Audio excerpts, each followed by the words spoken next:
ಆಕಾಶವಾಣಿ ಧಾರವಾಡ.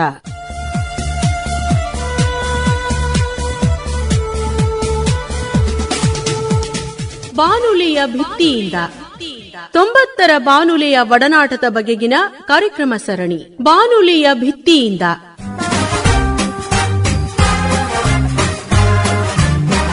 ಈಗ ಕೇಳಿ ಆಕಾಶವಾಣಿಯ ನಿವೃತ್ತ ಕಾರ್ಯಕ್ರಮ ಅಧಿಕಾರಿ ಕೀರ್ತಿ ನಿಡಗುಂದಿ ಅವರೊಂದಿಗೆ ಸಂದರ್ಶನ. ಸಂದರ್ಶಕರು ಮಾಲಾ ಸಾಂಬ್ರಾಣಿ. ಆತ್ಮೀಯ ಕೇಳುಗರೆ, ಇವತ್ತು ನಮ್ ಜೊತೆ ಆಕಾಶವಾಣಿಯಿಂದ ಸ್ವಯಂ ನಿವೃತ್ತಿ ಪಡೆದ ಕಾರ್ಯಕ್ರಮ ಅಧಿಕಾರಿ ಕೀರ್ತಿ ನಿಡಗುಂದಿ ಅವರು ಇದ್ದಾರೆ. ಬಹಳಷ್ಟು ರಾಜ್ಯ ರಾಷ್ಟ್ರ ಮಟ್ಟದ ಆಕಾಶವಾಣಿ ಕಾರ್ಯಕ್ರಮಗಳ ಸ್ಪರ್ಧೆಯಲ್ಲಿ ಅವರ ಕಾರ್ಯಕ್ರಮಗಳು ಮೆಚ್ಚುಗೆಯನ್ನ ಪಡೆದು ರಾಜ್ಯ ರಾಷ್ಟ್ರ ಮಟ್ಟದ ಬಹುಮಾನಗಳನ್ನ ಪಡೆದವರು. ನಿಮಗ ಪರಿಚಯ ಇದ್ದ ಇರ್ತದ ಅವ್ರದ್ದು, ನೀವು ಕಾರ್ಯಕ್ರಮಗಳನ್ನ ಕೇಳಿರ್ತೀರಿ, ಇಷ್ಟಪಟ್ಟಿರ್ತೀರಿ. ಅವರು ನಮ್ಮ ಕೀರ್ತಿ ನಿಡಗುಂದಿ ಮೇಡಮ್.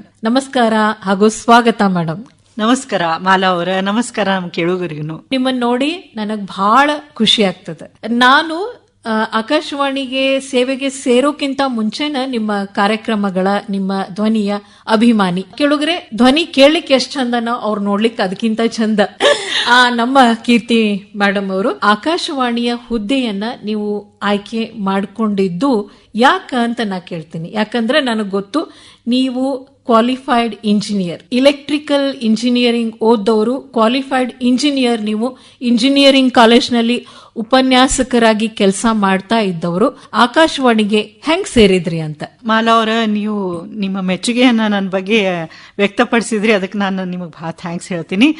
ನಾನು ಒಂದ್ ಮಾತನ್ನ ಹೇಳಿಕ್ ಬಯಸ್ತೀನಿ. ಆಕಾಶವಾಣಿಯ ಒಬ್ಬ ಕೇಳುಗಳಾಗಿ ನಾನು ಸಣ್ಣಕ್ಕಿದ್ದಾಗಿಂದನ ಆಕಾಶವಾಣಿಯನ್ನ ಕೇಳ್ಕೋತಾ ಬಂದೇನಿ. ಬೇರೆ ಬೇರೆ ಕಾರ್ಯಕ್ರಮಗಳಾಗಿರಬಹುದು, ಈ ವಿವಿಧ ಭಾರತಿನೂ ಬಹಳ ಕೇಳ್ತಿದ್ದೆ ನಾನು. ಹಿಂಗಾಗಿ ಆಕಾಶವಾಣಿಯ ಬಗ್ಗೆ ನನಗೆ ಹೆಮ್ಮೆ ಮೊದಲಿನಿಂದ ಇತ್ತು. ನಾನು ಓದಿದ್ದು ನೀವು ಹೇಳ್ದಂಗ ಎಲೆಕ್ಟ್ರಿಕಲ್ ಇಂಜಿನಿಯರಿಂಗ್ ಮಾಡ್ಕೊಂಡೆ BVB ಕಾಲೇಜ್ಲಿಂದ. ಅದಾದ ನಂತರ ನಾನು 2 ಕಾಲೇಜ್ಗಳೊಳಗ ನಾನು ಉಪನ್ಯಾಸಕಿಯಾಗಿನೂ ಕೆಲಸ ಮಾಡಿದೆ ಇಂಜಿನಿಯರಿಂಗ್ ಕಾಲೇಜ್ನಾಗ. ಬೇರೆ ಬೇರೆ ಹುದ್ದೆಗಳಿಗೆಲ್ಲ ನಾನು ಸ್ಪರ್ಧಾತ್ಮಕ ಪರೀಕ್ಷೆಗಳನ್ನು ಕೊಡ್ತಿದ್ದೆ. ಹಂಗ ನಾನು ಆಕಾಶವಾಣಿದೂ ಟ್ರೆಕ್ಸ್ ಪೋಸ್ಟಿಗೆ ಕಾಲ್ ಫಾರ್ ಮಾಡಿದ್ರು. ಅವಾಗ ಟ್ರಾನ್ಸ್ಮಿಷನ್ ಎಕ್ಸಿಕ್ಯೂಟಿವ್, ಪ್ರಸಾರ ನಿರ್ವಾಹಕರ ಹುದ್ದೆಗೆ ನೀವು ಅರ್ಜಿ ಸಲ್ಲಿಸಿದ್ರಿ. ಹೌದು ಹೌದು. 1994 ಸ್ಟಾಫ್ ಸೆಲೆಕ್ಷನ್ ಕಮಿಷನ್ ಅವರು ನಡೆಸಿಕೊಟ್ಟಂತಹ ಪರೀಕ್ಷೆ ಅದನ್ನು ಬರೆದೆ. ಅದ್ರ ಜೊತೆನ ಇನ್ನೊಂದು 2-3 ಗೌರ್ಮೆಂಟ್ ಅಂದ್ರೆ ಸೆಂಟ್ರಲ್ ಗೌರ್ಮೆಂಟ್ ಹುದ್ದೆಗಳಿಗೆ ಸಹಿತ ನಾನು ಅರ್ಜಿಗಳನ್ನು ಹಾಕಿದ್ದೆ. ಒಂದೇ ಸರ್ತಿಗೆ 2 ನಾನು ಕ್ಲಿಕ್ ಆಗಿ ಬಂದು. ಒಂದು ಇದು ಟ್ರಾನ್ಸ್ಮಿಷನ್ ಎಕ್ಸಿಕ್ಯೂಟಿವ್ ಪೋಸ್ಟ್ ಈ ಆಕಾಶವಾಣಿ ಹುದ್ದೆಗೆ, ಆಮೇಲೆ ಇನ್ನೊಂದು ಕೇಂದ್ರೀಯ ವಿದ್ಯಾಲಯದಾಗೂ ನಂದು ಆಯ್ಕೆ ಆಗಿತ್ತು. ಆದ್ರೆ ನಾ ಹೇಳಿದ್ನಲ್ಲ ನಿಮಗೆ, ಮೊದ್ಲಿನಿಂದ ನಂಗೆ ಆಕಾಶವಾಣಿಗೆ ಒಂಥರ ನಂಟ್. ಅದೇನೋ ಕೇಳ್ಕೋತಾ ಇದೀವಿಲ್ಲ, ನಮ್ಮ ಮನೆಯೊಳಗನ ಯಾರೋ ಬಂದು ಕೂತಾರ ಅಂತ ಅಂದಂಗ ಅನಸ್ತದ. ಒಂದ್ ರೇಡಿಯೋ ಕೇಳ್ಕೋತಾ ಇದ್ವಿ ಅಂತಂದ್ರೆ ಅವ್ರನ್ನ ಯಾರನ್ನೂ ನಾವು ನೋಡಿರಂಗಿಲ್ಲ, ಯಾರು ಮಾತಾಡ್ತಿರ್ತಾರೆ, ಆತ್ಮೀಯತೆ ಇರ್ತದ. ಯಾಕಂದ್ರೆ ಅವ್ರನ್ನ ನಾವು ದಿನಾ ಭೇಟಿ ಆಗ್ತಿರ್ತೀವಿ. ಹೆಂಗಂದ್ರ ಅವರ ಧ್ವನಿಯ ಮೂಲಕ ಅವ್ರನ್ನ ನಾವು ಭೇಟಿ ಆಗ್ತಿರ್ತೀವಿ. ಅದೇನೋ ಒಟ್ಟು ಅದೊಂದು ಕ್ರೇಜ್ ಇತ್ತದು. ಆಕಾಶವಾಣಿಯ ಹುದ್ದೆಯನ್ನ ನಾ ಆಯ್ಕೆ ಮಾಡ್ಕೊಂಡು ನಾ ಇಲ್ಲಿ ಜಾಯ್ನ್ ಆದೆ. ಪೂರ್ತಿಯಾಗಿ ಇಂಗ್ಲಿಷ್ ಮಾಧ್ಯಮದೊಳಗ ಓದೋರು. ತಾಯಿ ಭಾಷೆ ಕನ್ನಡ ಆದ್ರೂ ಇಂಗ್ಲಿಷ್ನೊಳಗ ಬಹಳಷ್ಟು ಸಾರಿ ನಾವು ಓದು ಬರವಣಿಗೆ ಎಲ್ಲ ಇದ್ದಾಗ ನಮ್ಮ ಸರ್ಕಲ್ ಒಂದು ಆ ತರ ಇರ್ತದ. ಇಂಗ್ಲಿಷ್ ನಲ್ಲೇ ಮಾತಾಡೋರು ನಮ್ಮ ಸ್ನೇಹಿತರು, ಕೆಲಸದ ಜಾಗದೊಳಗೂ ನಾವು ಇಂಗ್ಲಿಷೇ ಭಾಷೆ ಆಗಿದ್ದಾಗ ನೀವು ಇಲ್ಲಿ ಬಂದ್ರಿ. ನಾವು ಎಲ್ಲಾ ಕಾರ್ಯಕ್ರಮಗಳನ್ನ ಕನ್ನಡದಲ್ಲೇ ಮಾಡ್ತೀವಿ. ಯಾವ ರೀತಿ ನೀವು ನಿಮ್ಮ ಮೇಲೆ ನೀವು ಕೆಲಸ ಮಾಡಿ ಕನ್ನಡ ಭಾಷೆಗೆ ಒಗ್ಗಿಸ್ಕೊಂಡ್ರಿ ನಿಮ್ಮನ್ನ ಅಂತ? ಅದು ಬಹಳ ಒಂದು ತಪ್ಪು ಕಲ್ಪನೆ ಮಂದಿಯೊಳಗಿರ್ತದ. ಏನಂತಂದ್ರ ಕರ್ನಾಟಕದೊಳಗ ಇಂಗ್ಲಿಷ್ ಮಾಧ್ಯಮದೊಳಗ ಓದಿದ್ರ ಸಹಿತ ನಾವು ಮನೆಯೊಳಗ ನಮ್ಮ ಒಂದು ಮಾತೃಭಾಷೆ ಕನ್ನಡ ಇತ್ತು ಅಂತಂದ್ರ ವಿಚಾರ ಮಾಡೋದೆಲ್ಲ ಕನ್ನಡದಾಗ ಮಾಡ್ತಿರ್ತೀವ್ರಿ. ನಾವು ವಿಚಾರ ಮಾಡೋದು ಕನ್ನಡದಾಗ ಇರ್ತದ.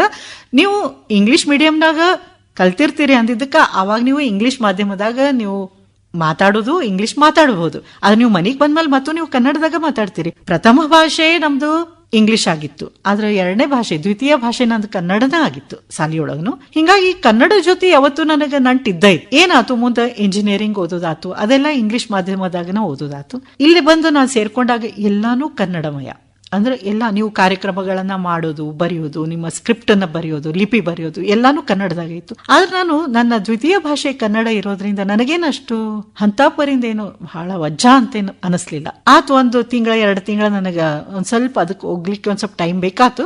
ಬಟ್ ಅದು ಒಮ್ಮೆ ಆದ್ಮೇಲೆ ನಂಗೆ ಅಗದಿ ಸರಿಯಾಗಿನ ಬಂತದು. ಅದೇನು ನನಗೆ ಬಹಳ ದೊಡ್ಡ ಬ್ಯಾರೆ ಅನಿಸ್ಲೇ ಇಲ್ಲ. ಅಂದ್ರೆ ನೀವು ಅಷ್ಟು ಶ್ರಮ ಹಾಕಿ ಅಷ್ಟು ಆಸಕ್ತಿಯಿಂದ ಕೆಲಸವನ್ನ ಶುರು ಮಾಡ್ಕೊಂಡ್ರಿ. ಹಾ.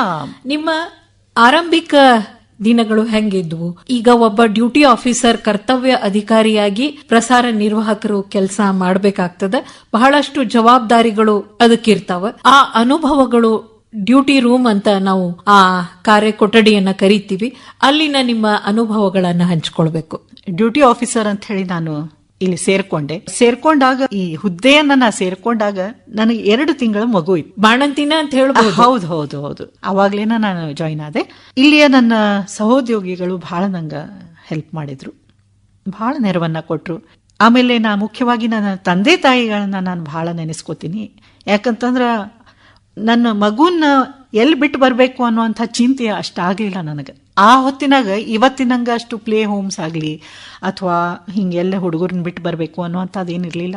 ನಮ್ಮ ತಂದೆ ತಾಯಿ ಹತ್ರ ನಾನು ಬಿಟ್ಟು ಬರ್ತಿದ್ದೆ ಅಲ್ಲ, ಹಿಂಗಾಗಿ ನನಗೆ ಅಷ್ಟು ಪರಿಂದ ಏನೋ ಅದು ಸಮಸ್ಯೆ ಆಗಲಿಲ್ಲ.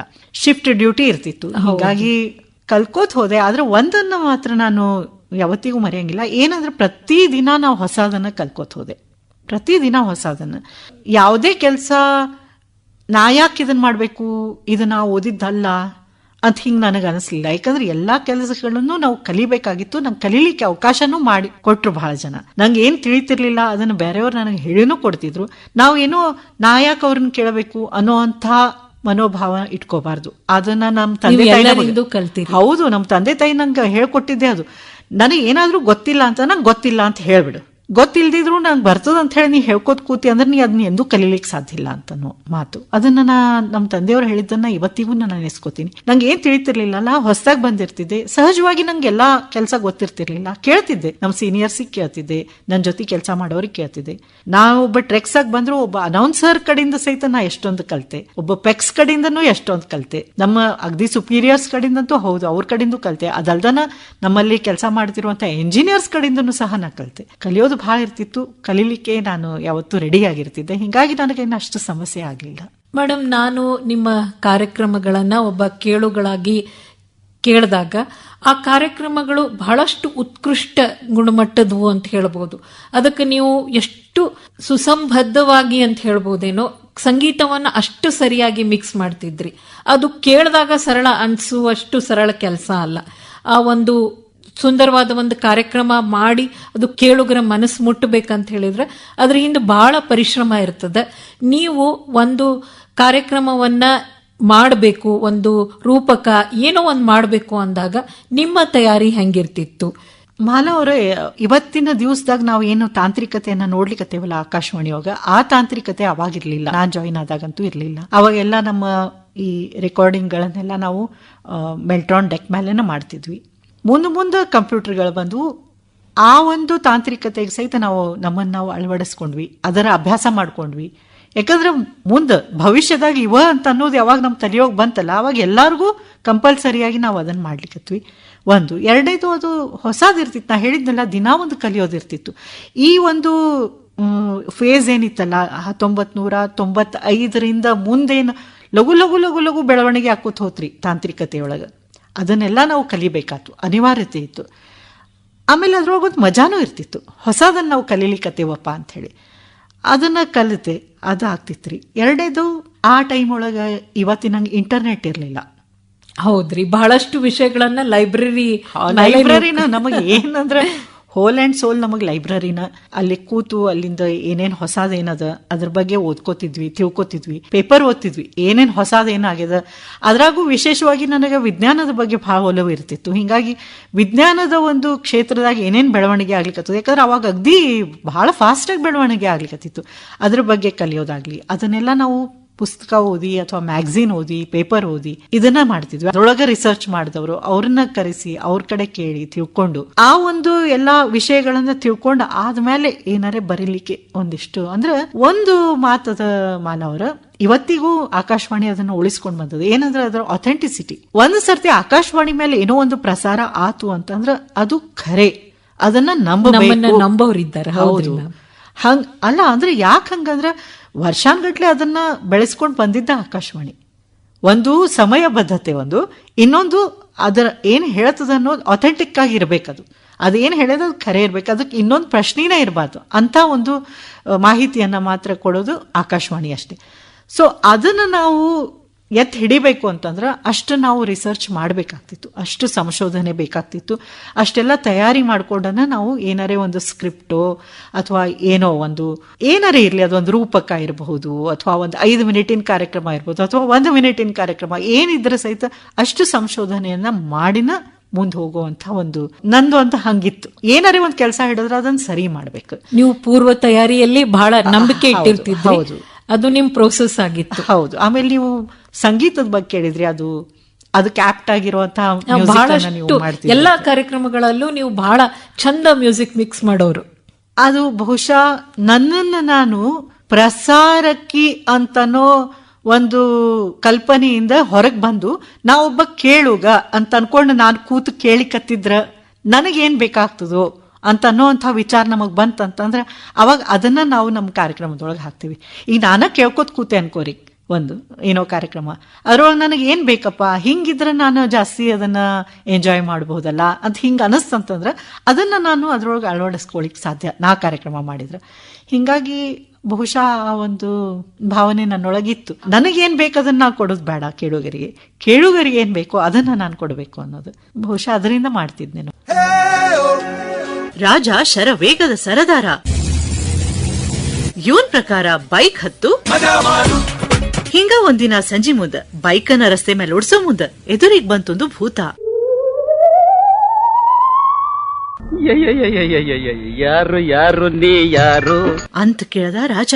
ನಿನ್ ಹಂಗ ದಿನಾ ನಾನು ಮಾಡ್ತಿದ್ದೆ ಮಜಾ, ಆದ್ರೆ ಹೆಲ್ಮೆಟ್ ಇಲ್ಲದಕ್ಕ ಸಿಕ್ತು ನನಗ ಸಜಾ. ಇವತ್ತು ಇದು ನನ್ನ ಪರಿಸ್ಥಿತಿ, ನೀನು ಬರ್ತೀಯೇನು ನನ್ ಜೊತೆ? ಇಲ್ಲ ಇಲ್ಲ, ನಾನು ಬದುಕಬೇಕು. ಅಂದ್ಮೇಲೆ ರಾಜ ಹೆಲ್ಮೆಟ್ ಹಾಕೋಬೇಕು. ಹೆಲ್ಮೆಟ್ ರಹಿತ ಪ್ರಯಾಣ ಮೃತ್ಯುವಿಗೆ ಆಹ್ವಾನ. ದ್ವಿಚಕ್ರ ಓಡಿಸೋ ಮುಂದ ಹೆಲ್ಮೆಟ್ ಧರಿಸ್ರಿ, ನಿಮ್ ತಲೆ ಉಳಿಸ್ರಿ. ಇಲ್ಲಂದ್ರ ನನಗ್ ಕಂಪನಿ ಕೊಡ್ರಿ. ನೀವು ಕೇಳುಗರ ಸ್ಥಾನದಲ್ಲಿ ನಿಂತ್ಕೊಂಡು ಒಬ್ಬ ಕೇಳುಗರಾಗಿ ಏನ್ ಬೇಕು ಅನ್ನೋದನ್ನ ನೀವು ಅರ್ಥಕೊಂಡು ಕಾರ್ಯಕ್ರಮಗಳನ್ನ ರೂಪಿಸಿದ್ದಕ್ಕಾಗಿ ನಿಮ್ಮೆಲ್ಲಾ ಕಾರ್ಯಕ್ರಮಗಳು ಜನಪ್ರಿಯ ಆಗಿದ್ದು. ಮತ್ತ ನಾನು ಆಕಾಶವಾಣಿ ಸೇರಿದಾಗ ನಿಮ್ಮನ್ನೆಲ್ಲ ನೋಡಿ ಕಲ್ತೆ, ನೀವು ಯಾರನ್ನ ನೋಡಿ ಕಲ್ತ್ಕೊಂಡ್ರಿ? ಅವಾಗ ಯಾರೆಲ್ಲ ಇದ್ರು? ಎಂತ ವಾತಾವರಣ ಆಕಾಶವಾಣಿಯೊಳಗೆ ಇತ್ತು? ನಾನು ಸೇರ್ಕೊಂಡಾಗೆಲ್ಲ ನಮ್ಮ ಸೀನಿಯರ್ಸ್ ಎಲ್ಲ ಹಳಬರು. ಅದ ನಾ ಹೇಳಿದ್ನಲ್ಲ, ನಿಯಮಬದ್ಧತೆ, ಸಮಯಬದ್ಧತೆ, ಆಮೇಲೆ ಏನಿದ್ರ ಸಹಿತ ಚೊಕ್ಕಾಗಿ ಮಾಡೋದು. ಈ ಒಂದು ಕೆಲಸನ ಹಿಡ್ದೇನಿ ಅಂತಂದ್ರೆ ಆ ಕೆಲಸ ಅವ್ರಿಗೆ ವಹಿಸ್ಕೊಟ್ಟಾರ ಅಂತಂದ್ರೆ ಇನ್ನೊಮ್ಮೆ ಅವ್ರ ಕಡೆ ಹೊಳ್ಳಿ ನೋಡಿರ್ಬಾರ್ದು. ಅವ್ರು ಅಷ್ಟು ನಂಬಿಕೆ ಇಟ್ಟು ನಿಮ್ಮ ಮೇಲೆ ಒಂದು ಕೆಲಸ ವಹಿಸ್ಕೊಡ್ತಿದ್ರಲ್ಲ, ಆ ಕೆಲಸನ ಪೂರ್ಣ ಮಾಡಬೇಕು ಅನ್ನುವಂಥ ಮನೋಭಾವವನ್ನು ನಾವು ನಮ್ಮ ಸೀನಿಯರ್ಸ್ ಇಂದನ ಕಲ್ತೀವಿ. ಒಬ್ರು ಎಲ್ಲ ಇಬ್ಬರಲ್ರಿ, ಬಹಳ ಮಂದಿ. ಆಮೇಲೆ ಅವರೆಲ್ಲ ಬರೀ ಹಿಂಗೆ ಕೂತು ಬರೀ ಆಡಳಿತ ಮಾಡುವಂಥ ಅವ್ರು ಇರಲಿಲ್ಲ. ಅವ್ರು ಎಲ್ಲರೂ ಒಂದಿಲ್ಲ ಒಂದು ಕ್ಷೇತ್ರದಾಗ ಕಲಾವಿದರ ಆಗಿದ್ರು. ಹಿಂಗಾಗಿ ನಾವು ಅವರಿಂದ ಭಾಳ ಕಲ್ತ್ವಿ. ಕಲಾವಿದರು ಆಗಿದ್ರು, ಒಳ್ಳೆ ಆಡಳಿತಗಾರರು ಆಗಿದ್ರು. ಆಮೇಲೆ ನಮ್ಮನ್ನ ತಿಳ್ಕೊಂಡು ನಮ್ಮೊಳಗೆ ಏನು ಕೊರತೆ ಅದ ಅನ್ನೋದನ್ನ ಅಗದಿ ಹೇಳ್ತಿದ್ರು ಅವ್ರು. ನೋಡ್ರಿ, ಇದೆಲ್ಲ ಚಲೋ ಮಾಡ್ತೀರಿ ನೀವು, ಇದ್ರೊಳಗೆ ನೀವು ಇನ್ನೂ ಒಂದು ಸ್ವಲ್ಪ ಇಂಪ್ರೂವ್ ಮಾಡ್ಕೋಬೇಕು. ಅದನ್ನ ನಾವು ಅಳವಡಿಸ್ಕೋತಿದ್ವಿ. ಅವ್ರು ನೋಡಿ ನಮಗೆ ಹಿಂಗಂದ್ರು ಅಂತ ಹೇಳಿ ಹಿಂಗೆ ಕೆಟ್ಟ ಹಂಚ್ಕೋತಿರ್ಲಿಲ್ಲ. ನಮ್ಮ ವ್ಯಕ್ತಿತ್ವದ ಬೆಳವಣಿಗೆಗಾಗಿನ ಅವರು ಇಷ್ಟೆಲ್ಲ ಹೇಳ್ತಾರಂತಂದ್ಮೇಲೆ ಅದನ್ನ ನಾವು ತಗೊಂಡು ಅದ್ರ ಮೇಲೆ ನಾವು ಕೆಲಸ ಮಾಡ್ತಿದ್ವಿ. ಒಬ್ರು ಇಬ್ರು ಅಂತ ಅನ್ನೋ ಹೆಸರು ನಂಗೆ ಹೇಳಿಕ್ ಆಗಿಲ್ಲ ಮಾಲ. ಬಹಳ ಜನ ನಮಗೆ ಹಂಗೆ ಸಹಾಯ ಮಾಡಿದ್ರು, ಬಹಳ ಜನ ಮಾರ್ಗದರ್ಶನ ಮಾಡಿಕೊಟ್ರು. ನಿಮ್ಮೆಲ್ಲಾ ಕಾರ್ಯಕ್ರಮಗಳು ಬಹಳಷ್ಟು ಜನ ಮೆಚ್ಚುಗೆ ಪಡೆಯೋದ್ರ ಜೊತೆಗೆ ಬಹಳಷ್ಟು ಪ್ರಶಸ್ತಿಗಳು ನಿಮಗ್ ಸಂದ್ವು. ರಾಜ್ಯ ಮಟ್ಟದ 10ಕ್ಕಿಂತ ಜಾಸ್ತಿ ಪ್ರಶಸ್ತಿ ಪಡ್ಕೊಂಡಿರಿ. ರಾಷ್ಟ್ರ ಮಟ್ಟದ ಆಕಾಶವಾಣಿ ಕಾರ್ಯಕ್ರಮಗಳ ಸ್ಪರ್ಧೆಯಲ್ಲಿ 4 ಬಹುಮಾನಗಳನ್ನ ಪಡ್ಕೊಂಡಿರಿ ನೀವು. ನಾನು ಇಲ್ಲೇ ಒಂದು ಕರೆಕ್ಷನ್ ಅನ್ನ ಮಾಡ್ಲಿಕ್ಕೆ ಬಯಸ್ತೀನಿ ಮಾಲ. ನಾನು ರಾಷ್ಟ್ರ ಮಟ್ಟದಾಗ 3 ಪ್ರಶಸ್ತಿಗಳು, 2 ಸರ್ಟಿಫಿಕೇಟ್ ಆಫ್ ಮೆರಿಟ್, ಅಷ್ಟು ಕಾರ್ಯಕ್ರಮಗಳಿಗೆ ಬಹುಮಾನ ಬಂದು. ಯಾವ ರೀತಿ ಆ ತಯಾರಿ ಇರ್ತಿತ್ತು ಮೇಡಮ್? ಅಷ್ಟೊಂದು ಪ್ರಶಸ್ತಿಗಳು ನಿಮಗೆ ಯಾಕೆ ಸಿಕ್ಕು ಅಂತ ನಿಮಗೆ ಅನಿಸ್ತದೆ? ಹಂಗಿಲ್ಲ, ಎಲ್ಲರೂ ಇಲ್ಲಿ ಮಾಡುವಂತ ಕಾರ್ಯಕ್ರಮಗಳು ಚಲೋನೇ ಇರ್ತಿದ್ವು. ಯಾರ್ದು ಹಿಂಗ ಕೊರತೆ ಅಥವಾ ಯಾರೋ ಒಬ್ರು ಕಡಿಮೆ ಮಾಡ್ಯಾರ ಹೆಚ್ಚಿಗೆ ಮಾಡ್ಯಾರ ಅಂತ ಇರ್ತಿರ್ಲಿಲ್ಲ. ಎಲ್ಲರೂ ಮನಸ್ಸು ಕೊಟ್ಟನ ಕಾರ್ಯಕ್ರಮಗಳನ್ನ ತಯಾರು ಮಾಡ್ತಿದ್ರು. ಯಾಕಂದ್ರೆ ಎಲ್ಲರಿಗೂ ತಮ್ಮ ಕಾರ್ಯಕ್ರಮಗಳು ಚಲೋ ಆಗ್ಬೇಕು ಅನ್ನೋಂಥ ಒಂದು ಹಂಬಲ ಇದ್ದ ಇರ್ತಿತ್ತು. ಏನಾಗ್ತಿತ್ತು, ಎಷ್ಟೋ ಸರ್ತಿ ನಾವು ದಿನನಿತ್ಯದ ಕಾರ್ಯಕ್ರಮಗಳನ್ನ ಮಾಡುವಾಗ ಸಹಿತ ಅದು ಒಂದು ಬದ್ಧತೆ ಅಂತ ಹೇಳಿದ್ನಲ್ಲ ಮಾಲ ಆಗಲೇ ನಾನು, ಆ ಬದ್ಧತೆ ಮತ್ತು ಆ ಸಂಶೋಧನೆ ಅದನ್ನ ಇಟ್ಕೊಂಡು ನಾವು ಕಾರ್ಯಕ್ರಮಗಳನ್ನ ಮಾಡಿದಾಗ ಎಷ್ಟೋ ನಮ್ಮ ಒಂದು ಭಾರ ಕಡಿಮೆ ಆಗ್ಬಿಡ್ತಿತ್ತು. ಅದರ ಜೊತೆಗಿನ ದಿನನಿತ್ಯದ ಕಾರ್ಯಕ್ರಮಗಳು, ಪ್ರಸಾರ ಆಗುವಂತ ಕಾರ್ಯಕ್ರಮಗಳಿಗೂ ಗುಣಮಟ್ಟದಾಗ ಅಷ್ಟೊಂದೇನು ವ್ಯತ್ಯಾಸ ಇರ್ತಿರ್ಲಿಲ್ಲ. ಯಾಕಂದ್ರೆ ಇಲ್ಲಿನೂ ಚಲೋ ಕಾರ್ಯಕ್ರಮಗಳನ್ನ ಕೊಡ್ತಿದ್ವಿ ನಾವು. ಎಷ್ಟೋ ಸರ್ತಿ ಏನಾಗ್ತಿತ್ತು, ಸ್ಪರ್ಧೆ ಕಳಿಸಿದ ಕಾರ್ಯಕ್ರಮದಕ್ಕಿಂತ ಇಲ್ಲಿ ಪ್ರಸಾರ ಆಗಿದ್ದ ಕಾರ್ಯಕ್ರಮನ ಎಷ್ಟೊಂದು ಸರ್ತಿ ಚಲೋ ಇರ್ತಿದ್ವು. ಆದ್ರೆ ಏನಾಗ್ತಿತ್ತು, ನೀವು ಸ್ಪರ್ಧೆಗೆ ಕಳಿಸೋ ಮುಂದೆ ಕಾರ್ಯಕ್ರಮಗಳನ್ನ ನೀವು ಇನ್ನೂ ಅಗ್ದಿ ಡೀಟೇಲ್ಸ್ ಅಂತೇವಲ್ಲ, ಫೈನ್ ಡೀಟೇಲ್ಸ್, ಎಡಿಟಿಂಗು ಬರೋಬ್ಬರಿ ಅದನೋ ಇಲ್ಲೋ, ಆ ಸ್ಕ್ರಿಪ್ಟ್ ಒಳಗೆ ಏನಾರೇ ಇನ್ನೂ ಒಂದು ಸ್ವಲ್ಪ ಏನಾರೇ ಬದಲಿ ಮಾಡಬಹುದೇನು, ಅಥವಾ ನಾವು ಒಬ್ಬ ಕೇಳುಗಳಾಗಿ ಅದು ಹೆಂಗೆ ಅನ್ನಿಸ್ತದ, ಅಥವಾ ಅದರೊಳಗೆ ತಾಂತ್ರಿಕತೆಯೊಳಗೆ ಏನಾರೇ ದೋಷ ಅದೇನ, ಏನಾರೇ ಅಲ್ಲಿ ನಾನು ಬದಲಿ ಮಾಡಬಹುದೇನು, ಇದನ್ನೆಲ್ಲ ಭಾಳ 10, 20, 30 ಸರ್ತಿ ಕೇಳಿ ಕೇಳಿ ಕೇಳಿ ಕೇಳಿ ಬದಲಿ ಮಾಡಿ ಮಾಡಿ ಮಾಡಿ ಮಾಡಿ ಆ ಒಂದು ಕಾರ್ಯಕ್ರಮ ರೆಡಿ ಆಗ್ತಿತ್ತು. ಅದ್ರ ಜೊತೆಗಿನ ಈಗ ರಾಷ್ಟ್ರೀಯ ಕಾರ್ಯಕ್ರಮಗಳಿಗೆ ನಾವು ಕಳಿಸ್ತಿದ್ವಲ್ಲ, ಅವಾಗ ಸರಿಯಾಗಿ ನಾವು ಆ ಸ್ಕ್ರಿಪ್ಟ್ಗಳನ್ನ ಕನ್ನಡದಾಗ, ಹಿಂದಿಯೊಳಗೆ, ಇಂಗ್ಲಿಷ್ನಾಗ ಅದರ ಈ ಟ್ರಾನ್ಸ್ಲೇಷನ್ಸ್ ಏನಿರ್ತಿದ್ವಲ್ಲ ಅವು ಅಗ್ದಿ ಸರಿಯಾಗಿರ್ಬೇಕಾಗ್ತಿತ್ತು. ನೀವು ಬಹಳ ಶ್ರದ್ಧೆಯಿಂದ ಪ್ರೀತಿಯಿಂದ ಕೆಲಸ ಮಾಡ್ತಿದ್ರಿ, ಅದಕ್ಕಾಗಿ ನಿಮಗೆ ಅಷ್ಟೆಲ್ಲ ಪ್ರಶಸ್ತಿಗಳು ಸಿಕ್ವು. ಮತ್ತು ನಾವು ಕಾರ್ಯಕ್ರಮ ಮಾಡಬೇಕಾದ್ರೆ ನಾವು ವಿಚಾರನ ಮಾಡಿರಂಗಿಲ್ಲ, ನಾವು ಯಾರ್ದೋ ಬದುಕನ್ನ ಮುಟ್ಟಿರ್ತೀವಿ, ಅವರು ಅದರಿಂದ ಬಹಳಷ್ಟು ಬದಲಾವಣೆಗಳನ್ನ ಕಂಡ್ಕೊಂಡಿರ್ತಾರ, ನಾವು ಅನ್ಕೊಂಡಿರೋದಿಲ್ಲ ಅಷ್ಟು ನಮ್ಮ ಕಾರ್ಯಕ್ರಮ ಒಬ್ಬರ ಮೇಲೆ ಪರಿಣಾಮ ಬೀರ್ತು ಅಂತ ಹೇಳಿ. ನಿಮಗ ಆ ಥರದ ಅನುಭವಗಳು ಕೇಳುಗರಿಂದ ನನ್ನ ಬದುಕು ಬದಲಾಯಿತು ಅಂತ ಹೇಳಿದವರು ಇದ್ದಾರೇನು ಅಂತ? ಈ ಆಕಾಶವಾಣಿ ಅಥವಾ ರೇಡಿಯೋ ಹೊಂದಿರುವಂತಹ ಶಕ್ತಿನ ಇದು. ಅದನ್ನ ಕೇಳಿ ಬಹಳ ಜನರು ಅದರಿಂದ ಪರಿವರ್ತನೆ ಹೊಂದಿರುವಂತದ್ದು, ಅಥವಾ ಅದರಿಂದ ಅವ್ರಿಗೆ ಏನೋ ಒಂದು ಲಾಭ ಆಗಿದ್ರು, ಅದಕ್ಕಿಂತ ದೊಡ್ಡ ಒಂದು ಬಹುಮಾನ ಮತ್ತೊಂದಿಲ್ಲ. ಹಂಗೊಂದ್ಸತಿ ಆಗಿತ್ತು. ಅದನ್ನ ನಾನು ನೆನಪಿಸ್ಕೊಳ್ತೀನಿ, ಹಗಲೆಲ್ಲ ನಾನು ನೆನಪಿಸ್ಕೊತೀನಿ. ಅದನ್ನ ಒಬ್ಬ ಹುಡುಗಿ ಇದ್ಲು, ಅಂಧ ಹುಡುಗಿಯವಳು. ಆ ಹುಡುಗಿಯ ಒಂದು ಕಾರ್ಯಕ್ರಮ ನಾ ಮಾಡಿದ್ದೆ, ಸ್ಫೂರ್ತಿಯ ಸೆಲೆಗಳು ಅಂತ ಹೇಳಿ ಒಂದು ಯುವವಾಣಿಯೊಳಗೆ ನಾನು ಒಂದು ಕಾರ್ಯಕ್ರಮ ಮಾಡ್ತಿದ್ದೆ, ಸರಣಿ. ಆ ಸರಣಿ ಕಾರ್ಯಕ್ರಮದೊಳಗೆ ಬೇರೆಯವ್ರಿಗೆ ಯಾರು ಸ್ಫೂರ್ತಿದಾಯಕರಾಗಿರಬಹುದು ಅಂಥವ್ರನ್ನ ಕರ್ಕೊಂಡು ಬಂದು ನಾನು ಇಂಟರ್ವ್ಯೂ ಮಾಡ್ತಿದ್ದೆ. ಅಕ್ಕಿಗೆ ಏನೇನು ಕಷ್ಟಗಳು ಆದವು, ಅದನ್ನ ಹೆಂಗ ಅಕ್ಕಿ ಮೆಟ್ಟಿ ನಿಂತ್ಲು, ಹೆಂಗ ಅದನ್ನ ಎದುರಿಸಿದ್ಲು, ಅಷ್ಟಾಗಿನೂ ಜೀವನದೊಳಗೆ ಹೆಂಗ ಅಕ್ಕಿಗೆ ಯಶಸ್ಸು ಸಿಕ್ತು, ಅಕ್ಕಿ ಏನ್ ಮಾಡ್ಲಿಕ್ಕತ್ತಾಳ, ಏನ್ ಮಾಡ್ಲಿಕ್ಕತ್ತಾಳ, ಅಕ್ಕಿಂದೆಲ್ಲ ಪೂರ್ತಿ ವಿವರಗಳನ್ನ ಆಕಿ ಹೇಳಿದ್ಲು. ಹಿಂಗ್ರಿ ನಾ ಸಣ್ಣಕ್ಕಿದ್ದಾಗಿಂದನ ನನಗೆ ಇದೊಂದು ಸ್ವಲ್ಪ ಪ್ರಾಬ್ಲಮ್ ಇತ್ತು. ಆದ್ರೆ ಶುರುವಾತಿಗೆ ನನ್ನ ಕಣ್ಣುಗಳೆಲ್ಲ ಚಲೋ ಕಾಣ್ತಿದ್ವು, ಮುಂದೆ ನನಗೆ ಈ ಕಣ್ಣಿನ ದೋಷ ಬಂತು.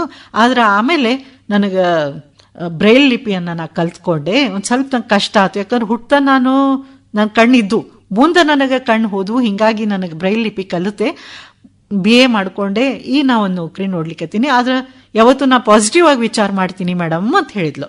ಹೌದವ್ವ, ನೀನು ನೋಡು ಸ್ಫೂರ್ತಿಯ ಸೆಲೆ ಅಂದ್ರ ಅಂತ ಹೇಳಿದ್ಲು. ಆ ಸ್ಫೂರ್ತಿಯ ಸೆಲೆಗಳು ಒಂದು ದಿವಸ ಯುವವಾಣಿಯೊಳಗೆ ರಾತ್ರಿ 8 ಗಂಟೆಗೆ ಪ್ರಸಾರ ಆಯ್ತು. 8:15 ನನಗೆ ಒಬ್ರು ಫೋನ್ ಮಾಡಿದ್ರು, ಒಂದು ಕಂಪನಿಯವರು.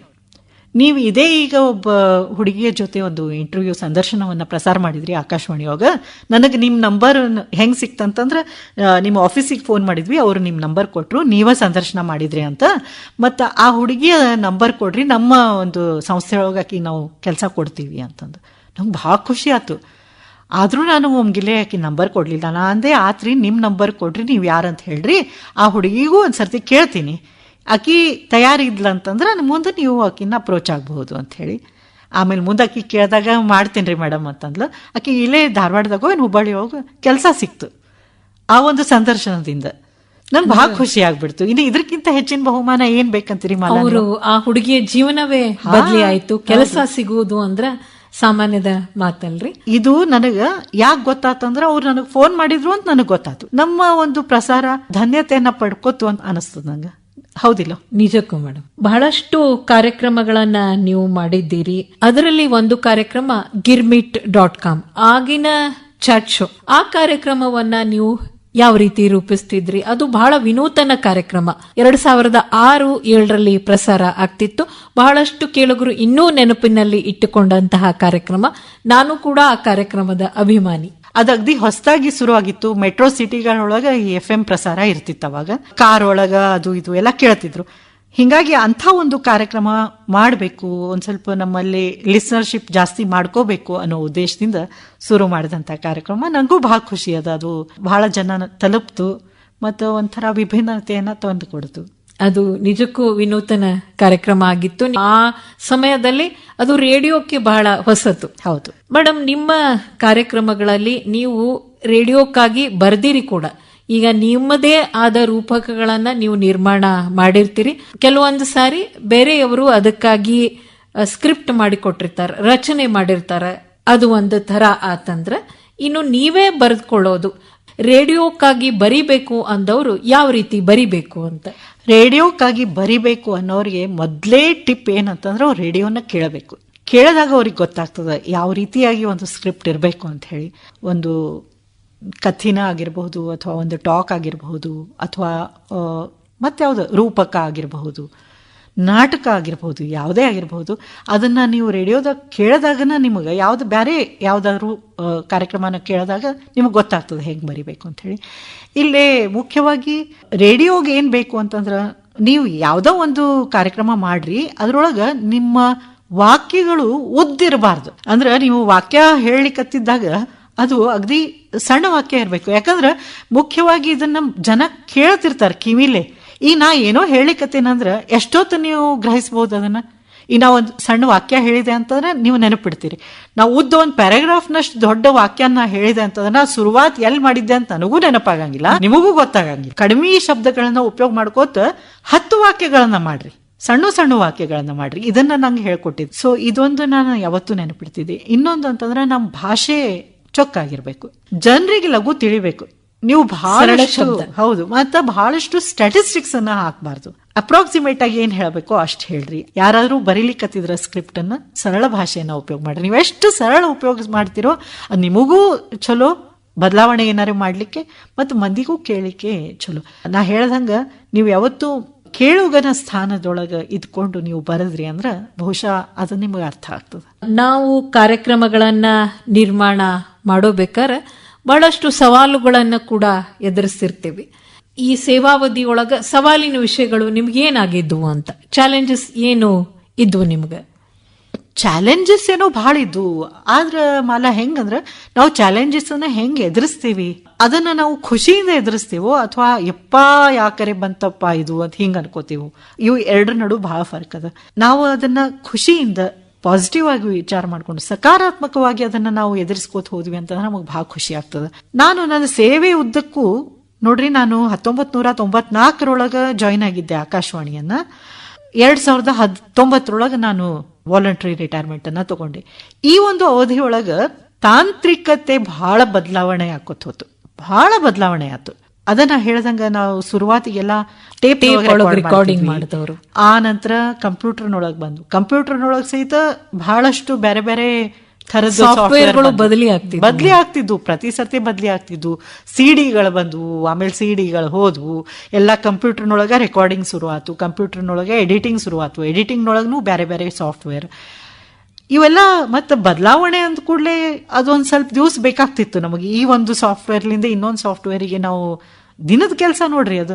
ಹಿಂಗಾಗಿ ಕಲಿಯೋ ಮುಂದೆ ಒಂದು ಸ್ವಲ್ಪ ಆಗ್ತಿತ್ತು ಚಾಲೆಂಜ್ ಅಂತ ಹೇಳಿ. ಬಟ್ ಅದನ್ನ ನಾನು ಯಾವತ್ತೂ ಪಾಸಿಟಿವ್ ಆಗಿ ವಿಚಾರ ಮಾಡ್ಕೊಂಡು, ಹೌದು ಇದನ್ನ ನಾವು ಕಲಿಬೇಕು, ಇದು ಇವತ್ತಿನ ಅನಿವಾರ್ಯತೆ. ನೀವು ಇದಕ್ಕೆ ಒಲ್ಲೆ ಅಂತಂದ್ರೆ ಅದು ಹೆಂಗ್ರಿ ಮುಂದೆ ಸಾಗ್ಬೇಕು. ನೀವು ಹಸುಗೂಸಿನ ತಾಯಿ ಸರ್ವಿಸಿಗೆ ಸೇರಿದಾಗ ಈ ಕುಟುಂಬ ಬಹಳ ಮುಖ್ಯ. ಹೆಣ್ಮಕ್ಳಿಗೆ ಕೆಲಸ ಎಷ್ಟು ಮುಖ್ಯನೋ ಕುಟುಂಬನೂ ಮುಖ್ಯ. ಅದರೊಳಗೂ ಶಿಫ್ಟ್ ಡ್ಯೂಟಿ ಕೆಲಸ ಮಾಡಿಕೊಂಡು ಕುಟುಂಬ ಮತ್ತು ಕೆಲಸ ಹೆಂಗ ನೀವು ನಿರ್ವಹಣೆ ಮಾಡ್ತಿದ್ದೀರಿ? ಮಕ್ಕಳನ್ನ ನೀವು ತುಂಬಾ ಚೆನ್ನಾಗಿ ಬೆಳೆಸಿದ್ದೀರಿ, ಈಗ ಅಜ್ಜಿನೂ ಆಗಿರಿ ನೀವು. ಒಬ್ಬ ಮಗಳು ಡಾಕ್ಟರ್, ಮಗ ಕೂಡ ಲಾ ಓದಿ ಉನ್ನತ ಹುದ್ದೆಯೊಳಗಿದ್ದಾನೆ. ಯಾವ ರೀತಿ ಆ ಮಕ್ಕಳನ್ನ ಆ ಮಟ್ಟಕ್ಕೆ ತಗೊಂಡ್ ಬಂದ್ರಿ? ಕೆಲಸದ ಸಮಯದಲ್ಲಿ ಈ ಕೌಟುಂಬಿಕ ಜೀವನದ ಜೊತೆಗೆ ಹೆಂಗ್ ಹೊಂದಾಣಿಕೆ ಮಾಡ್ಕೊಂಡ್ರಿ ಅಂತ? ಆದ್ರೆ ಹಸುಗೂಸಿದ್ದಾಗ ಏನಾಗ್ತದೆ, ತಾಯಿಯ ಅವಶ್ಯಕತೆ ಜಾಸ್ತಿ ಇರ್ತದೆ ಕೂಸಿಗೆ. ಹಿಂಗಾಗಿ ಆ ಟೈಮ್ ಒಳಗೆ ನಮಗೊಂದು ಸ್ವಲ್ಪ ಸಮಸ್ಯೆ ಆಗ್ತಿತ್ತು ಮಗುನ್ ಬಿಟ್ಟು ಬರೋದು. ಬಟ್ ನಾನು ನಿಮಗೆ ಹೇಳ್ದಂಗೆ ನಮ್ಮ ತಂದೆ ತಾಯಿಯ ಸಹಕಾರ ಭಾಳ ಇತ್ತು, ನಮ್ಮ ಮನೆಯವರ ನಮ್ಮ ಪತಿಯ ಸಹಕಾರನೂ ಭಾಳ ಇತ್ತು. ಹಿಂಗಾಗಿ ನನಗೆ ಅಷ್ಟೊಂದು ಸಮಸ್ಯೆ ಆಗಲಿಲ್ಲ. ಎಷ್ಟೋ ಜನ ಹೆಣ್ಮಕ್ಳಿಗೆ ಇದೊಂದು ಸಮಸ್ಯೆ ಭಾಳ ಆಗಿರ್ತದೆ. ನಾವು ಯಾವುದೇ ಒಂದು ಕೆಲಸ ಮಾಡ್ತಿರ್ಬೋದು, ಈ ಆಕಾಶವಾಣಿ ಒಳಗಂತ ಅಷ್ಟೇ ಅಲ್ಲ, ಎಲ್ಲೇನೂ ಕೆಲಸ ಮಾಡ್ರಿ ನೀವು, ಪ್ರತಿಯೊಂದು ಕ್ಷಣನೂ ಮುಖ್ಯನ. ನೀವು ನಿಮ್ಮ ಒಂದು ಕೆಲಸದ ಸ್ಥಾನದಾಗ ಬಂದಾಗ, ಕೆಲಸದ ಸ್ಥಳಕ್ಕೆ ಬಂದಾಗ ಮನೆಯ ವಿಷಯಗಳನ್ನ ನೀವು ಚರ್ಚೆ ಮಾಡ್ಲಿಕ್ಕೆ ಆಗಂಗಿಲ್ಲ, ಅಥವಾ ಅದ್ರ ಬಗ್ಗೆ ನಾವು ತಲೆ ಕೆಡಿಸ್ಕೊಳಿಕ್ಕೂ ಆಗಂಗಿಲ್ಲ, ಅಷ್ಟು ಟೈಮೂ ಇರಂಗಿಲ್ಲ. ಯಾಕಂದ್ರೆ ನಿಮ್ಮ ಆಫೀಸಿನ ಕೆಲಸನ ನಿಮಗೆ ಪೂರಾ ಹೊತ್ತು ಅದನ್ನ ಮಾಡ್ಬೇಕಾಗ್ತದೆ. ಅದ ವಿಚಾರ ಮನೆಯೊಳಗೂ ಅದನ್ನು ನಾವು ಅಳವಡಿಸ್ಕೋಬೇಕು. ಮನೆಯೊಳಗೆ ಹೋದ ಕೂಡಲೇ ಆಫೀಸಿಂದ ಯಾವುದನ್ನು ತಲೆ ಕೆಡಿಸ್ಕೋಬಾರ್ದು, ಮನೆ ಮುಖ್ಯ. ಆವಾಗ ಈ ಒಂದು ಬ್ಯಾಲೆನ್ಸನ್ನು ನಾವು ಹೊಂದಾಣಿಕೆಯೊಳಗೆ ಇಟ್ಕೊಂಡ್ವಿ ಅಂತಂದ್ರೆ ಅದೆಲ್ಲಾನು ಸರಿನಾ ಹೋಗ್ತದೆ. ಸರಿ ತೂಗಿಸ್ಕೊಂಡು ಹೋಗ್ಬೇಕು, ಹೊಂದಾಣಿಕೆ ಆಗಬೇಕು, ಅವಾಗ ಆಗ್ತದೆ, ಎಲ್ಲ ಬರೋಬ್ಬರಿನೇ ಇರ್ತದೆ. ಪ್ರತಿಯೊಂದು ಕ್ಷಣ ಇಂಪಾರ್ಟೆಂಟ್ ಅಂತ ಹೇಳಿದ್ನಲ್ಲ, ಎಲ್ಲಾನು ಮುಖ್ಯ ನಮ್ಮ ಜೀವನದಾಗ. ಯಾವುದನ್ನು ಒಂದು ನೀವು ನೆಗ್ಲೆಕ್ಟ್ ಮಾಡಿಬಿಟ್ರಿ ಅಂದ್ರೆ ಮುಂದೆ ನಿಮಗೆ ಅನಿಸ್ತದೆ, ಹೌದಪ್ಪ ನಾ ಇದನ್ನು ಕಳ್ಕೊಂಡ್ಬಿಟ್ಟೆ ಅಂತ. ಹಂಗೆಂದೂ ಆಗಬಾರ್ದು. ಪ್ರತಿಯೊಂದು ಕ್ಷಣನೂ ಎಂಜಾಯ್ ಮಾಡ್ಕೋತನ ನೀವು ಲೈಫನ್ನ ಲೀಡ್ ಮಾಡಬೇಕು, ಒಂದು ನಿಮ್ಮ ಜೀವನವನ್ನ ಕಳಿಬೇಕು. ಆಕಾಶವಾಣಿಯ ಭವಿಷ್ಯ ಉಜ್ವಲವಾಗ್ಯದ. ಬಹಳಷ್ಟು ಜನ ಕೇಳುಗರು ನಮಗಿದ್ದಾರೆ, ಇನ್ನೂ ಕೇಳ್ತಾರ, ನಮ್ಮನ್ನ ಬಹಳಷ್ಟು ಪ್ರೀತಿಸ್ತಾರ ಆಕಾಶವಾಣಿಯನ್ನ. ನೀವು ಈ ಪ್ರಸಾರ ಮಾಧ್ಯಮ ಆಕಾಶವಾಣಿಯನ್ನ ಈ ಮುಂದಿನ ದಿನಗಳಲ್ಲಿ ನಮ್ಮ ಭವಿಷ್ಯವನ್ನ ಹೆಂಗ ಕಾಣ್ತೀರಿ ಅಂತ? ಶ್ರವ್ಯ ಮಾಧ್ಯಮ ಇದು ಆಕಾಶವಾಣಿ. ಇದ್ರೊಳಗಿರುವಂಥ ಎಷ್ಟೊಂದು ಪಾಯಿಂಟ್ಸ್ ಏನಿರ್ತಾವಲ್ಲ, ಸಕಾರಾತ್ಮಕ ಗುಣಗಳು, ಅವು ನಿಮಗೆ ವಿಜುವಲ್ ಮೀಡಿಯಾದೊಳಗಿರ್ಲಿಕ್ಕಿಲ್ಲ ಅಥವಾ ಸೋಷಿಯಲ್ ಮೀಡಿಯಾ ಒಳಗಿರ್ಲಿಕ್ಕಿಲ್ಲ. ಅದ್ರೊಳಗಿರುವಂಥದ್ದು ಎಷ್ಟೋ ಗೊಂದ ಇದ್ರೊಳಗೂ ಇರಂಗಿಲ್ಲ, ಅದನ್ನು ಒಪ್ಪೋಣಂತ. ಆದ್ರೆ ಒಂದು ಮಾತು ಖರೆ, ದೇವರು ಪ್ರತಿಯೊಬ್ಬರಿಗೂ 2 ಕಿವಿ ಕೊಟ್ಟಾನಲ್ಲ, ಅದು ನೈಸರ್ಗಿಕವಾಗಿ ನಮಗೆ ಕೇಳೋವಂಥ ಅಥವಾ ಏನು ನಡೆದದ ಅಂತ ಅನ್ನುವಂಥದ್ದನ್ನು ನಮ್ಮ ಕಿವಿ ಮೇಲೆ ಬಿದ್ದಾಗ ಅದನ್ನು ನಾವು ತಲೆಯೊಳಗೆ ನಾವು ಏನು ಪ್ರೊಸೆಸ್ ಮಾಡ್ಕೋತೀವಲ್ಲ, ಅದು ನೈಸರ್ಗಿಕವಾಗಿ ದೇವರು ನಮಗೆ ಕೊಟ್ಟಂಥದ್ದು. ಹಿಂಗಾಗಿ ಉಜ್ವಲ ಭವಿಷ್ಯ ಎಲ್ಲತ್ತಿಗೂ ಆಕಾಶವಾಣಿಗೆ ಇದ್ದದ, ಶ್ರವ್ಯ ಮಾಧ್ಯಮಕ್ಕೆ ಇದ್ದದ ಅಂತ ಅನ್ನೋದು ನನ್ನ ಭಾವನೆ, ನನಗನ್ನಿಸ್ತದ ಹಂಗಂತ ಹೇಳಿ. ಎಷ್ಟೋ ಸರ್ತಿ ಏನಾತ್ರಿ, ಅವಾಗ ನಾವು ಆಕಾಶವಾಣಿ ಹೋಗ ಸೇರ್ಕೊಂಡಾಗ ಎಲ್ಲಾರು ಅಂತಿದ್ರು ನಮಗೆ, ಆಕಾಶವಾಣಿ ಯಾರ್ರೀ ಕೇಳ್ತಾರ, ಮುಂದೆ ಸ್ವಲ್ಪ ದಿವಸಕ್ಕೆ TV ನೋಡ್ಲಿಕ್ಕೆ ಶುರು ಮಾಡ್ಯಾರ, ಎಲ್ಲಾರು ಯಾರು ನೋಡ್ತಾರ ಅಂತ, ಯಾರು ಕೇಳ್ತಾರ ಇದನ್ನ ಅಂತ. ಆದ್ರೆ ಹಂಗಾಗ್ಲಿಲ್ಲ. ಇವತ್ತೆಲ್ಲರೂ ನಿಮ್ಮ ಕಾರೊಳಗೆ ಟ್ಯೂನ್ ಇನ್ ಮಾಡ್ಕೊಳ್ಳೋದು FM ಸ್ಟೇಷನ್ಗಳನ್ನ ಟ್ಯೂನ್ ಇನ್ ಮಾಡ್ಕೋತೀವಿ. ಹಿಂಗಾಗಿ ಉಜ್ವಲ ಭವಿಷ್ಯ ಇದ್ದದ ಅಂತ ನನಗನ್ನಿಸ್ತದೆ. ನೀವು ಈಗ ಯಾವ ರೀತಿ ಸಮಯ ಕಳೀತಾ ಇದ್ದೀರಿ, ಮುಂದೆ ಏನ್ ಮಾಡಬೇಕು ಅಂತ ಅನ್ಕೊಂಡಿರಿ? ವೈಯಕ್ತಿಕ ಕಾರಣಗಳಿಂದನ ನಾನು ಸ್ವಯಂ ನಿವೃತ್ತಿಯನ್ನ ಪಡ್ಕೊಂಡೆ. ಈಗಂತೂ ನನಗೆ ಈಗ ಸದ್ಯ ನೀವು ಹೇಳ್ದಂಗೆ ನಾನು ಅಜ್ಜಿ ಇದ್ದೀನಿ, ನನ್ನ ಮೊಮ್ಮಗಳಿದ್ದಾಳ. ನನಗೊಂದು ಮಾತು ಅನಿಸ್ತಿತ್ತು ಅವಾಗ, ನಾನು ಆಫೀಸಿಗೆ ಬರೋ ಮುಂದೆ ನನ್ನ ಮಗಳು ನನ್ನ ಮಗ ಇಬ್ರು ಸಣ್ಣವ್ರು ಇರ್ತಿದ್ರು, ಅವ್ರನ್ನ ಬಿಟ್ಟು ನಾನು ಬರ್ತಿದ್ದೆ ಆಫೀಸಿಗೆ. ಈಗ ಆ ಒಂದು ಲಾಸ್ಟ್ ಚೈಲ್ಡ್ಹುಡ್ ಏನದಲ್ಲ, ನನ್ನ ಮೊಮ್ಮಗಳ ರೂಪದಾಗ ನಾನು ನೋಡ್ಲಿಕ್ಕತ್ತೇನೆ ಅಂತ ಅನ್ನೋಂಥ ಒಂದು ಇದದ, ನನಗೆ ಭಾಳ ಖುಷಿ ಆಗ್ತದೆ. ಅದ್ರ ಜೊತೆಗೆ ನಾನು ಒಂದಿಷ್ಟು ವಿಚಾರಗಳು ಯಾವ ನಂಗೆ ಮಾಡ್ಲಿಕ್ಕೆ ಆಗ್ತಿರ್ಲಿಲ್ಲ, ನಾನು ಆಕಾಶವಾಣಿ ಹೋಗಿದ್ದಾಗ ಅದನ್ನ ಮಾಡ್ಕೊಳಿಕ್ಕೆ ನನಗೆ ಬಹಳಷ್ಟು ಅವಕಾಶ ಅದ. ಅವಕಾಶಕ್ಕೆ ಅದನ್ನು ಮಾಡ್ಕೊಳಿಕತ್ತೀನಿ, ನನ್ನ ಒಂದು ಪೇಸ್ನೊಳಗೆ ಮಾಡ್ಕೊಳಿಕತ್ತೀನಿ. ಅದು ಅಲ್ದ ಈಗ ನಾನು ಮತ್ತು ನಮ್ಮ ಮನೆಯವರು ಇಬ್ರು ಸೇರಿ ಕೃಷಿಯನ್ನ ಸಹಿತ ಮಾಡ್ಲಿಕ್ಕತ್ತೀವಿ. ಅದು ಒಂದು ನಮಗೆ ಖುಷಿಯನ್ನ ಕೊಡ್ತದೆ ಯಾವತ್ತೂ. ಮೇಡಮ್, ಧನ್ಯವಾದಗಳು. ನೀವು ನಿಮ್ಮ ಸಮಯವನ್ನ ತೆಗೆದು ಆಕಾಶವಾಣಿಗೆ ಬಂದು ನಿಮ್ಮ ವೃತ್ತಿ ಜೀವನದ ಅನುಭವಗಳನ್ನ ಬಾನುಲಿ ಭಿತ್ತಿಯಿಂದ ಕಾರ್ಯಕ್ರಮದಲ್ಲಿ ಹಂಚಿಕೊಂಡಿದ್ದೀರಿ. ನಮ್ಮೆಲ್ಲ ಕೇಳುಗರ ಪರವಾಗಿ ಧನ್ಯವಾದಗಳು. ನನಗೆ ಇಷ್ಟೆಲ್ಲ ಮಾತಾಡಲಿಕ್ಕೆ ಅವಕಾಶ ಮಾಡಿಕೊಟ್ರಿ. ಅದು ಅಲ್ದ ನಮಗ ಊಟ ಕೊಟ್ಟಂಥ ಸಂಸ್ಥೆ ಇದು ಆಕಾಶವಾಣಿ. ಅವರು ನನಗೆ ಧನ್ಯವಾದಗಳನ್ನ ಹೇಳುವಂತ ಅಗತ್ಯಿಲ್ಲ, ನಾನು ಆಕಾಶವಾಣಿಗೆ ಧನ್ಯವಾದಗಳನ್ನ ಹೇಳಬೇಕು. ಮಾಲಾ, ಧನ್ಯವಾದಗಳು. ಧನ್ಯವಾದಗಳು. ಇಲ್ಲಿಯವರೆಗೆ ಆಕಾಶವಾಣಿಯ ನಿವೃತ್ತ ಕಾರ್ಯಕ್ರಮ ಅಧಿಕಾರಿ ಕೀರ್ತಿ ನಿಡಗುಂದಿ ಅವರೊಂದಿಗೆ ಸಂದರ್ಶನ ಕೇಳಿದಿರಿ. ಸಂದರ್ಶಿಸಿದವರು ಮಾಲಾ ಸಾಮ್ರಾಣಿ. ಬಾನುಲಿಯ ಭಿತ್ತಿಯಿಂದ 90ರ ಬಾನುಲಿಯ ಒಡನಾಟದ ಬಗೆಗಿನ ಕಾರ್ಯಕ್ರಮ ಸರಣಿ ಇದುವರೆಗೆ ಕೇಳಿದಿರಿ.